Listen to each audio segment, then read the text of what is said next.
Assalamualaikum warahmatullahi wabarakatuh. Sobat Jatim, jumpa kembali bersama saya Putri Rohmadani dalam Info Jatim edisi 19 Oktober 2024. Pada edisi kali ini kami akan menyajikan beragam informasi dan kegiatan di lingkungan Pemprov Jawa Timur dalam sepekan. Di antaranya, Bank Indonesia dan Pemprov Jawa Timur gelar High Level Meeting TPID dan Forum Investasi se-Jawa Timur tahun 2024. Peringatan Hari Pangan Sedunia berlangsung di Jatim Expo, serta pemecahan rekor muri mewarnai batik terpanjang dan peserta terbanyak di Mojokerto. Dari Studio Diskominfo Jawa Timur, inilah Info Jatim selengkapnya. Kita awali dari info pemerintahan, Sobat Jatim. Penjabat Gubernur Jawa Timur Adi Karyono menegaskan pentingnya pengendalian inflasi dan peningkatan investasi di Jawa Timur.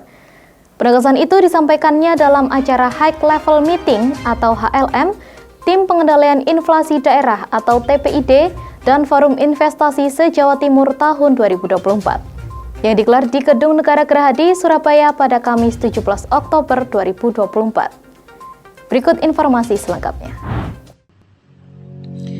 Pejabat Gubernur Jawa Timur Adi Karyono menekankan pentingnya pengendalian inflasi dan peningkatan investasi di Provinsi Jawa Timur.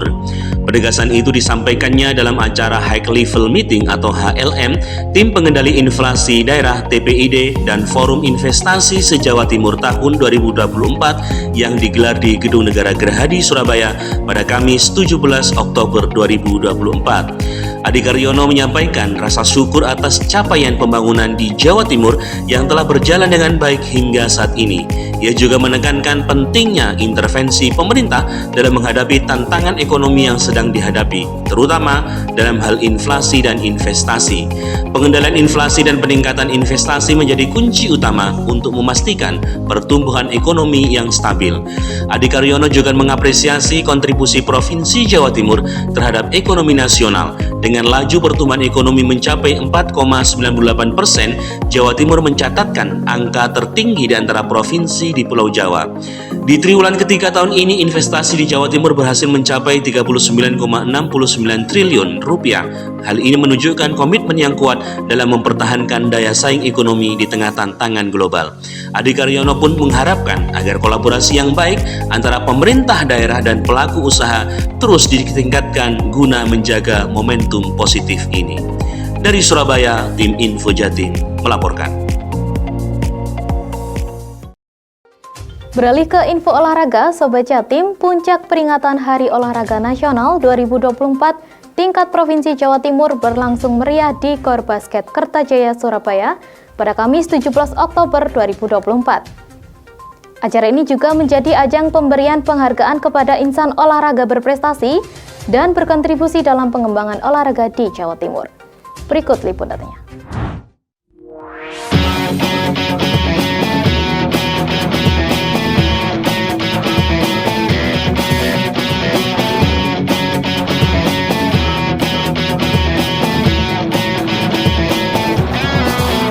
Puncak peringatan Hari Olahraga Nasional HORNAS 2024 tingkat Provinsi Jawa Timur berlangsung meriah di Gor Basket Kertajaya, Surabaya pada Kamis malam 17 Oktober 2024. Pada kegiatan tersebut, pemerintah Provinsi Jawa Timur memberikan apresiasi dan penghargaan kepada pelaku olahraga di Jawa Timur yang diserahkan langsung oleh penjabat Gubernur Jawa Timur Adi Karyono. Penghargaan diberikan kepada purna atlet, pelatih, instruktur, guru olahraga, wasit, serta kepada pembina olahraga di Jawa Timur yang telah berkontribusi dalam mengembangkan serta meningkatkan prestasi olahraga di Jawa Timur selama 2024. Penghargaan juga diberikan kepada sejumlah kepala perangkat daerah dan direktur BUMD yang telah sukses menjadi orang tua asuh atlet Jawa Timur dari berbagai cabang olahraga yang berlaga di arena PON ke-21 dan Peparnas ke-17 di Solo. Penjabat Gubernur Jawa Timur Adi Karyono menyampaikan terima kasih dan apresiasi kepada seluruh atlet, insan olahraga, dan masyarakat yang berkontribusi dalam mendukung kemajuan prestasi olahraga di Jawa Timur. Adi menambahkan bahwa prestasi dan kemajuan olahraga bukan hanya tugas dari atlet, pelatih, ofisial, KONI atau NPC semata, tetapi juga menjadi tugas pemerintah dan dunia usaha. Dalam kesempatan tersebut juga dilakukan kick-off, launching logo dan maskot Pekan Olahraga Pelajar Daerah Popda 14 2024 serta Pekan Paralimpiade Pelajar Daerah Peparpelda 2024 yang akan dilaksanakan di Kabupaten Bangkalan pada tanggal 5-10 November 2024. Dari Surabaya, tim Info Jatim melaporkan.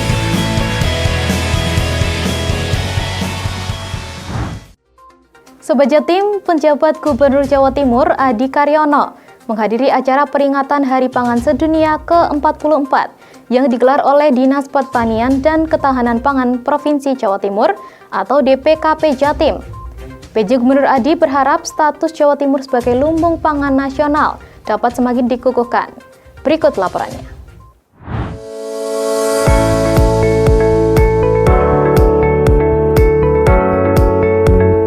Penjabat Gubernur Jawa Timur Adi Karyono menghadiri acara peringatan Hari Pangan Sedunia ke-44 yang digelar oleh Dinas Pertanian dan Ketahanan Pangan Provinsi Jawa Timur atau DPKP Jatim di Surabaya pada Rabu 16 Oktober 2024. Dalam acara ini, PJ Gubernur Adi juga memberikan penghargaan kepada para bupati, wali kota, serta pejabat yang berperan dalam memperkuat ketahanan pangan di masing-masing wilayah, termasuk Badan Pangan Nasional atau Bappenas yang terus mendukung Jawa Timur melalui berbagai bantuan. Saat ini, PJ Gubernur Adi mengungkapkan, Provinsi Jawa Timur mencatat produksi beras sebesar 5,6 juta ton dengan surplus mencapai 2,5 juta ton. Ia menggarisbawahi, tanpa Jawa Timur, 20 provinsi lain di Indonesia akan mengalami kesulitan dalam memenuhi kebutuhan beras mereka. Ia berharap, semoga status Jawa Timur sebagai lumbung pangan nasional dapat semakin dikukuhkan. Dari Surabaya, tim Info Jatim melaporkan.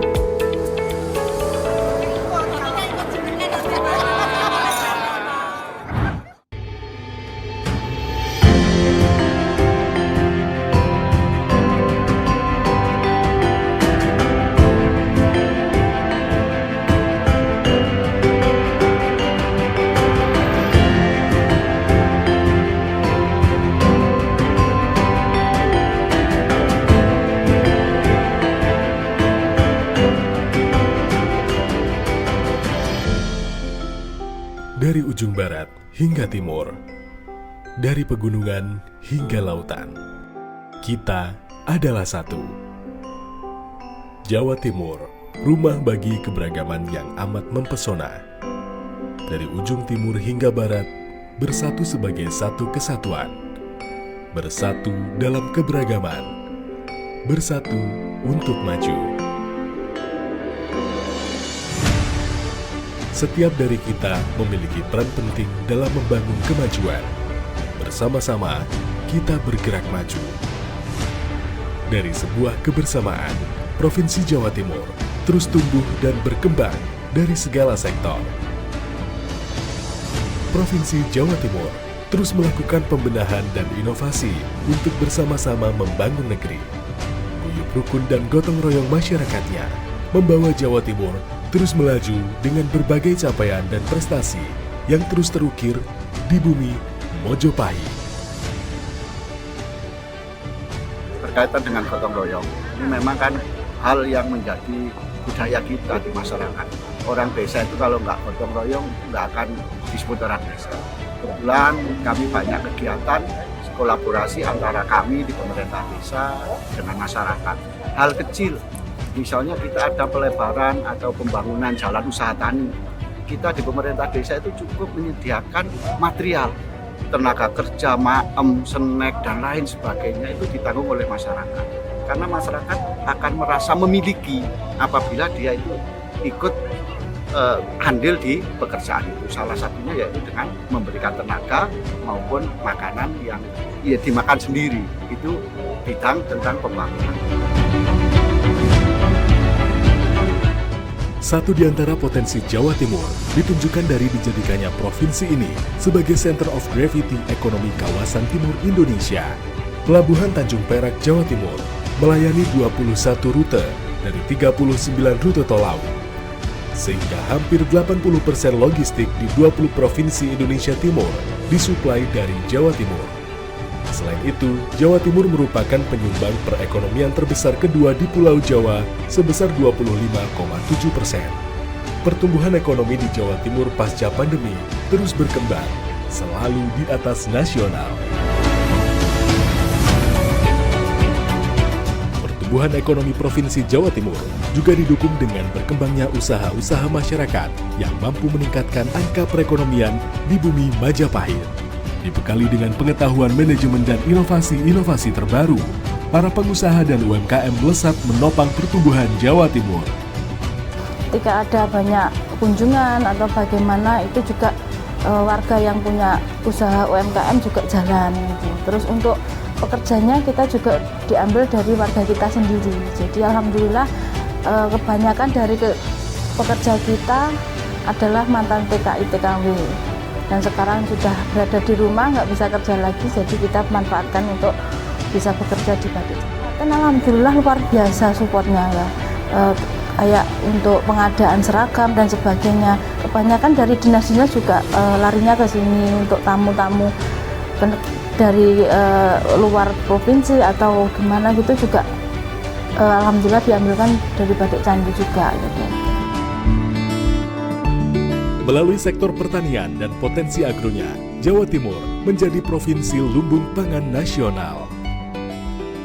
Petani dengan pemerintah Provinsi Jawa Timur merupakan bagian yang tak terpisahkan. Petani tidak bisa berdiri sendiri. Pemerintah provinsi juga demikian. Artinya apa? Antara petani dengan pemerintah provinsi tentu punya peran masing-masing. Alhasil, pertanian, peternakan, dan perkebunan di Jawa Timur berkembang dan maju pesat. Jawa Timur sebagai lumbung pangan bukan hanya untuk Jawa Timur, bukan hanya untuk Indonesia, tapi untuk dunia. Tembakau, kita kenal dengan namanya jerutu, jerutu yang diminati oleh kalangan papan atas dari Jember, Jawa Timur. Ada lagi, gula. Di Jawa Timur mampu memproduksi tiap tahun, bahkan di tahun ini diperkirakan di atas 1 juta ton. Artinya, lebih 50% produksi nasional dipasok dari Jawa Timur. Padi, jagung, dan lain-lainnya. Sektor pertanian, perkebunan, dan peternakan, semuanya adalah dari Jawa Timur.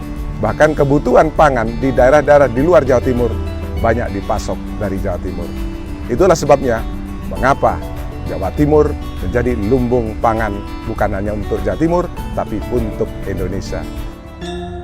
Potensi-potensi Jawa Timur saat ini makin dikenal hingga di seluruh pelosok negeri, bahkan mancanegara, melalui ekspresi budaya dan tradisi-tradisinya yang masih terjaga dengan baik oleh para budayawan dan para seniman.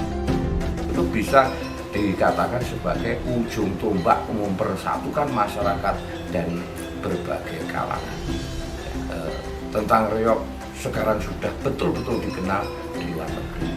Di Taiwan sudah ada Singobarong Taiwan, di Hong Kong juga ada, di Belanda juga ada. Itulah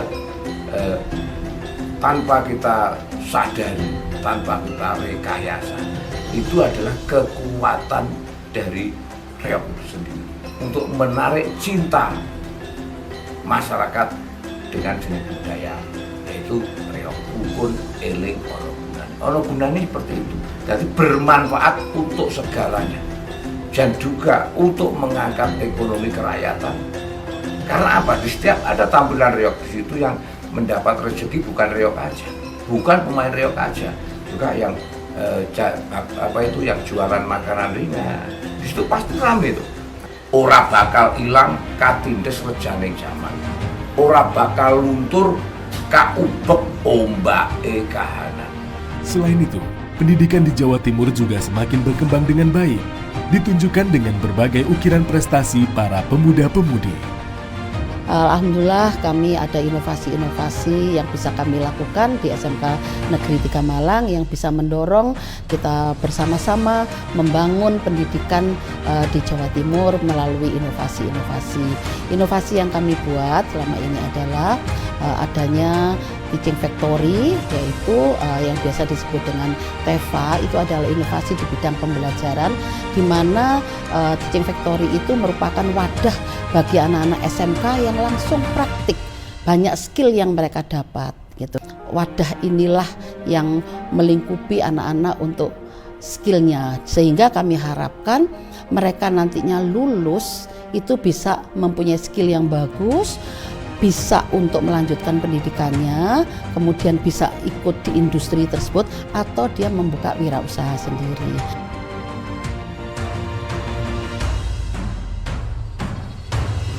Kemajuan dan perkembangan provinsi ini bukan semata pergerakan pemerintahnya sendiri, masyarakatnya yang bergerak bersama-sama sebagai satu kesatuan.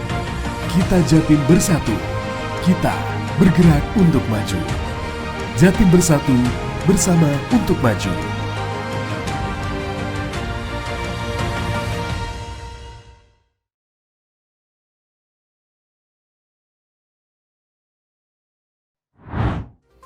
Anggota DPRD Jawa Timur periode 2024-2029 menegaskan komitmen untuk memerangi praktik korupsi.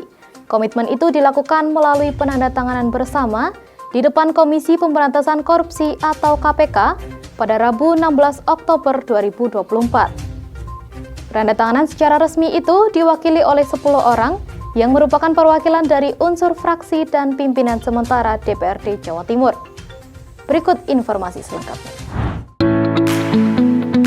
Dalam menjalankan tugas sebagai wakil rakyat, seluruh anggota DPRD Jawa Timur periode 2024-2029 menegaskan komitmen untuk memerangi praktik korupsi melalui penandatanganan bersama yang dilakukan langsung di depan Komisi Pemberantasan Korupsi atau KPK.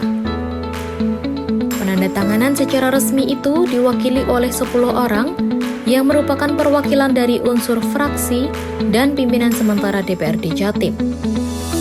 Tak hanya dari unsur legislatif, PJ Gubernur Jatim Adi Karyono, serta Deputi Bidang Koordinasi dan Supervisi KPK RI, Didi Agung Wijanarko hadir sebagai saksi.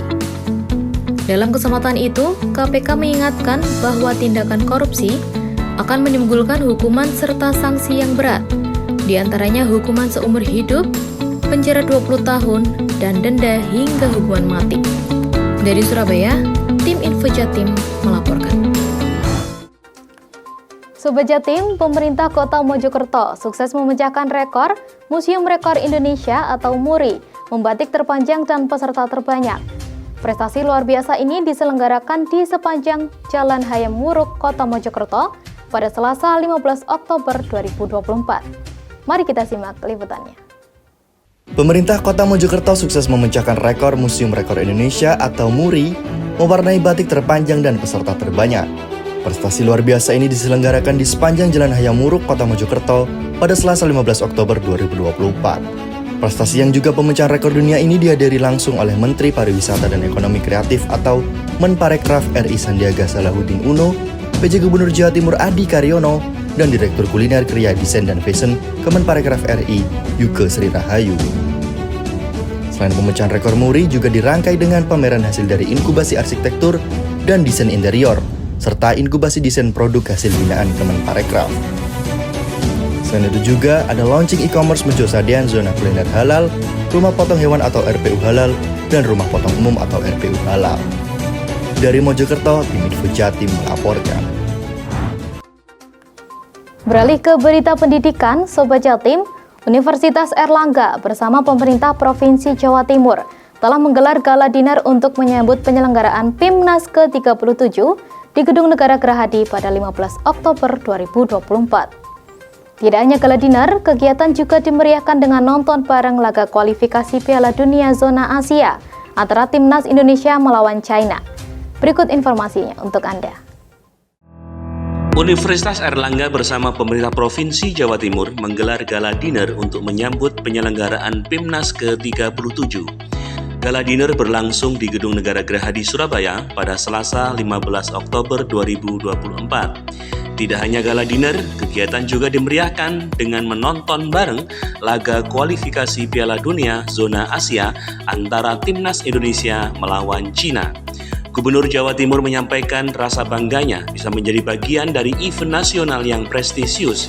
Ia juga mengharapkan kedatangan talenta-talenta terbaik dari seluruh penjuru Indonesia ini dapat memberikan dampak positif ke kota Surabaya dan khususnya Provinsi Jawa Timur.